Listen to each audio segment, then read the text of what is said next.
시간 그 마무리 말씀을 할 때 제가 나오미의 손에서 엘리멜렉과 기륜과 말론에게 있던 모든 것을 나오미의 손에서 사는데 실제로는 룻을 모함 여인 룻을 사서 보아스의 아내로 취하는 이야기를 하다가 주님의 교회가 예루살렘에서 시작해서 로마를 거쳐서 한 세력은 에스파니아 쪽으로 한 세력은 영국을 거쳐서 이주 대륙을 거쳐서 우리에게 온 그런 풍물을 말씀드렸고, 한 세력은 에스파니아를 거쳐서 남미를 거쳐서 중미를 거쳐서 이제 동양 쪽에는 필리핀, 인도네시아 이런 쪽에까지 점령을 했습니다. 그런데 이제 우리들이 더 관심 있게 봐야 되는 것은 서방교회와 동방교회가 나눠졌을 초대교회 때 동방교회는 신실하고 순수한 신앙을 고수하는 그런 분들이 사역을 했음에도 불구하고 사실은 내면상으로 볼 때 동방교회는 몰락을 해서 세력이 없습니다. 그 대신 개혁교회가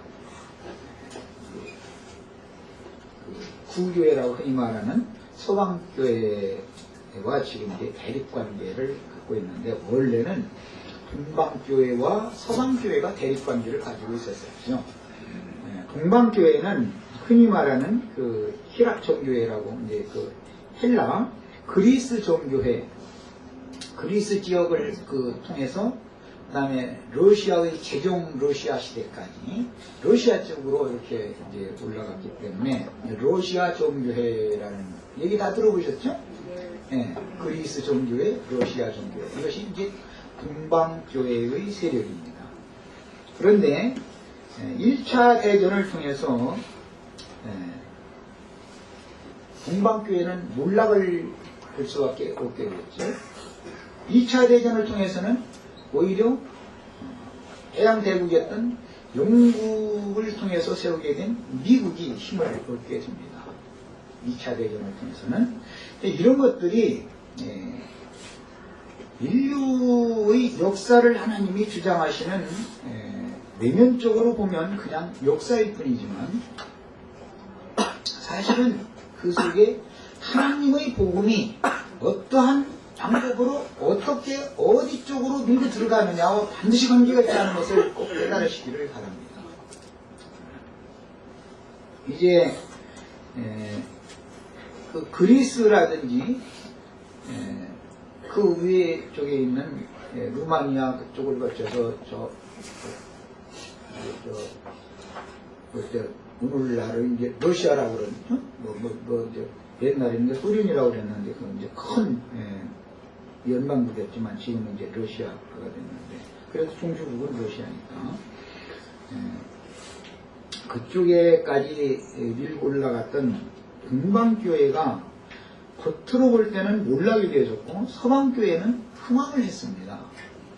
그러나 사실은 순수한 신앙은 서방교회보다 동방교회 아주 유명한 학자가 오리겐이라고 이제 교부라고 그러는데 교황이죠. 동방교황. 이제 그런 사람들은 서방교회와 대립관계를 세워야 된다는 신흥 교황이기 때문에 기존 교황의 어떤 교리나 다스림이나 이런 것을 대적을 하려면 결국 말씀을 중요해가지고 말씀을 통해서나 대적을 할 수밖에 없는 거기 때문에 아무래도 더 깊이가 있고 아무래도 더 밝을 수밖에 없는 것이죠. 서방교회는 무슨 정치, 종교의 연합, 정치와 종교의 연합 세력을 통해서 세상 나라를 교황이라고 하는 한 사람이 다 휘어잡고 모든 걸 주장하고 통치하고자 하는 그런 뜻이었었지만, 동방교회는 진리를 추구하는 그런 신앙이었으니까 훨씬 더 순수한 신앙일 수밖에 없는 것이죠. 이런 세력들은 지금도 사실은 완전히 소멸된 건 아니고 감춰져 있는 겁니다. 그리고 현대 이제 우리나라도 6.25 전쟁을 통해서 뭐 나부터도 이제 성경을 접하게 됐고 이제 우리나라에 이제 복음이 전파되는 그 전에 이미 그 서방교회의 그 세력은 인도와 중국을 거쳐서 우리나라까지도 여러 번 왔었습니다. 그러나 이제 그 각 나라들이 받아들여 주지를 않았죠. 고정 관념들이 있으니까. 인도에는 불교와 힌두교의 세력이 있었고, 뭐 중국은 이제 불교의 세력이나 유교의 세력이 강했고, 우리나라는 그 영향권 아래 있으니까 당연히 뭐 그런 종신세계를 주장하고 있으니까 받아들여 주지를 않죠. 그래서 처음에 그 서방교회의 세력이 우리나라 로마에서 파송한 그 신부를 통해서 우리나라 쪽에까지도 복음이 전파됐지만 그 복음을 받아들여지지가 않았죠. 그때 이제 대원군 시대죠. 세국 정책을 하기 때문에 안 받아들여야 됐죠. 그래도 그렇게 한 것도 하나님이 뜻인 것을 알 수 있어요. 6.25 전쟁을 통해서 하나님은 복음의 문을 미국 쪽을 거쳐서 들어오는 개혁교회의 복음을 받아들이도록 만드는 역할을 한 것이잖아요. 하나님은 어떤 비밀한 계획을 갖고 있는 것이에요. 이제 시간이 지난 이제 오늘날도 보면 서방교회는 계속 흥왕을 하지만 개혁교회는 몰락의 그 길을 걷고 있습니다.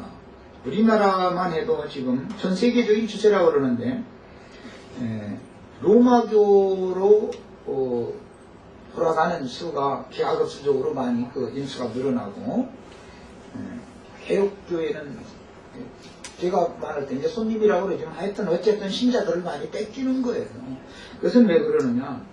그만큼 타락이 급속도로 썩는다는 것이죠. 급속도로 썩으니까 뭔가 경건의 모양이라도 가지고 있는 그쪽은 세력을 얻게 마련이고 경건의 모양마저도 잃어버리는 진리도 잃어버리고 생명도 잃어버리는 이런 개혁교회의 세력이 점점 세력을 잃게 된다는 것을 알 수가 있습니다.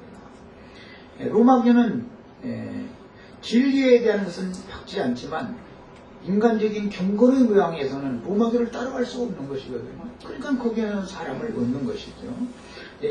그런 가운데에서 비밀스러운 것은 정교회가 지금 몰락을 했지만 세력이 아주 망한 건 아니다 라는 것은 비밀스러운 어떤 무리들이 감춰져 있다라는 거예요. 그걸 이제 이기는 자들이라고 합니다.